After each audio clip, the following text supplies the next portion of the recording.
SC వర్గీకరణకు సంబంధించి మేము సిపిఐగా మొదటి నుంచి కూడా జాతీయ స్థాయిలో పూర్తి స్థాయి మద్దతు ఇచ్చాము. ఆనాడు ఏబీ బర్ధన్ గారు వాళ్ళందరూ కూడా మొదటిసారిగా స్పందిస్తూ ఆ ఉద్యమానికి నాయకత్వం వహించినటువంటి మందా కృష్ణమాదిగా ఇతర పెద్దలందరూ కూడా నేను అభినందనలు తెలియజేస్తా ఉన్నాను. రెండో అంశం, నిన్న ఒక ఘటన జరిగింది. నాకు బాధేస్తుంది. ఈ రాష్ట్రాన్ని 10 సంవత్సరాలు పరిపాలన చేసిన మా మిత్రులు ఆ కింద కూర్చోవటం,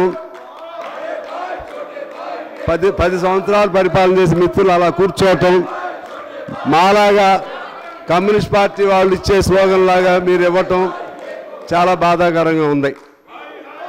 ఇక్కడ 2 నిమిషాలు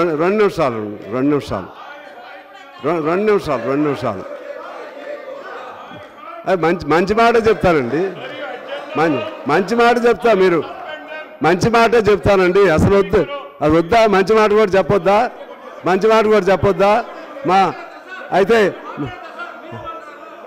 అరే నేనేం చెప్తాను, మీరు అంటే అది కాదు అంటే ఎవరు మాట్లాడిరా మీరు? అది అంటే ఇప్పుడు మీరు మాలాంటి వాళ్ళు మాట్లాడేటప్పుడు కూడా అట్లా అంటే మీరు ఏదో లోపల పెట్టుకున్నట్లు ఉంది. మాట్లాడండి. ఎందుకంటే ఆ ఇద్దరు సోదరీమణుల పట్ల ఎవరైనా సరే సోదరీమణుల పట్ల మా సానుభూతి ఉంది. దానికి సంబంధించి ఏమీ భిన్నాభిప్రాయం లేదు. అదే సమయంలో అక్కడ మాట్లాడేటువంటి ఆ వరవడిలో జనరల్గా ఉద్దేశపూర్వకంగా అవమానపరచాలని చెప్పారా లేదా అవి కూడా చూడాలి. ఓకే, చెప్తా. అదేవిధంగా చూడాలి.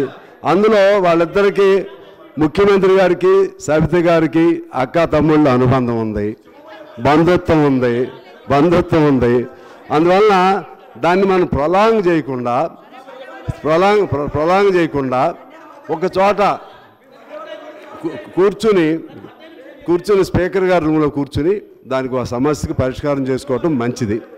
రెండో అంశం ఏంటంటే, అధ్యక్ష, వాస్తవంగా నేను అప్రాప్రియేట్ బిల్లు మీద నేను చాలా అంటే అందరికీ సహజంగా మాట్లాడాలని కోరుకున్నాం. I lost my chance.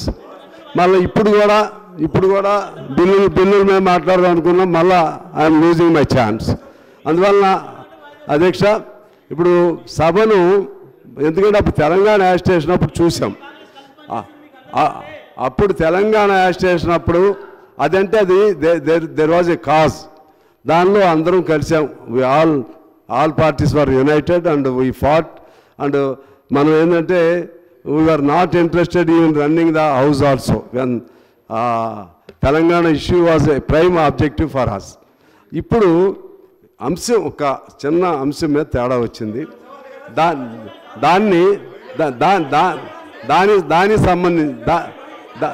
దానికి సంబంధించి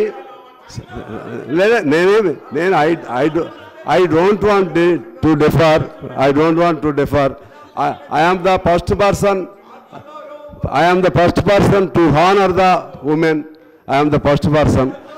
At the same time, if their sentiments are affected, if their feelings are affected, how to resolve that was it is to be discussed. కానీ మీరు ఇప్పుడు అసలు మమ్మల్ని కూడా మీరు మాట్లాడకుండా మీరు చేస్తూ ఉంటే మాకేమి అట్లా అంటే ultimately will be forced to feel that you have something in mind.